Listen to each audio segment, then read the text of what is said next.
Columbus didn't discover America. The Vikings did, 500 years earlier. Everything you learned in school about who discovered America is wrong. Almost 500 years before Columbus, a Viking ship crossed the North Atlantic and landed on the coast of Canada. And this isn't legend. In 1960, archaeologists found the proof. The story starts with a mistake. Around 985 AD, a Norse merchant named Bjarni Herjolfsson was sailing from Iceland to Greenland. A storm blew him off course, far to the west. When the fog cleared, he saw land, forests, hills, nothing like Greenland. Bjarni didn't stop. He wasn't interested. He turned around and sailed to Greenland, but he told people what he'd seen. Word spread across the tiny Norse colony. Someone had spotted unknown land to the west. One man listened more carefully than anyone else. Leif Erikson, son of Erik the Red, the founder of Greenland. Leif bought Bjarni's ship, gathered a crew of 35, and sailed west. Around the year 1000, Leif set sail. The first land they found was barren rock and ice. Leif called it Helluland, flat stone land, probably Baffin Island. They kept going south. Next, they found thick forests and white sandy beaches. Leif named it Markland, forest land, almost certainly Labrador. Timber was incredibly valuable. Greenland had almost no trees. But Leif pushed further south. Then they found it. A sheltered bay with a river full of salmon, green meadows, wild berries on the vines. Leif called it Vinland, wine land. They decided to stay. They built longhouses from the abundant timber.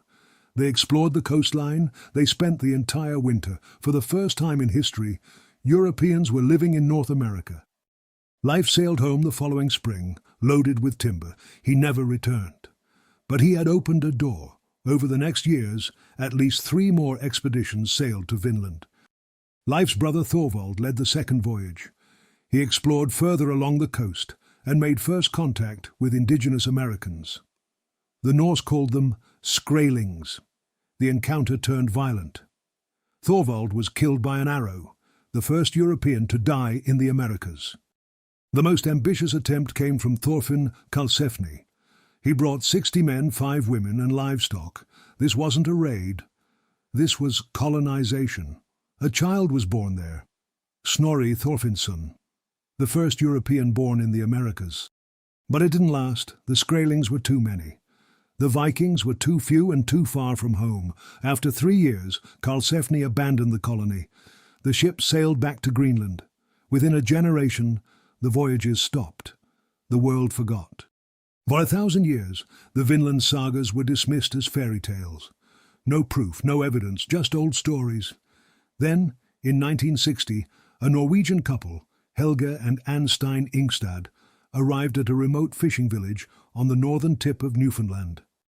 A local fisherman showed them some strange bumps in the grass near the beach. They started digging. What they found changed history forever. 8 Norse buildings, longhouses, a forge, a carpentry workshop, iron nails in the Norse style, a bronze Viking cloak pin. Carbon dating confirmed it, around the year 1000. The sagas were true. In 1978, Anseauxmeadows became one of the first UNESCO World Heritage Sites. Today, reconstructed Viking longhouses stand on the same ground where Leif Erikson's crew once lived. Leif Erikson never knew what he had found. He didn't know it was a continent. He was just a Viking looking for timber. But 1,000 years ago, he crossed the Atlantic in an open boat and became the first European in the New World.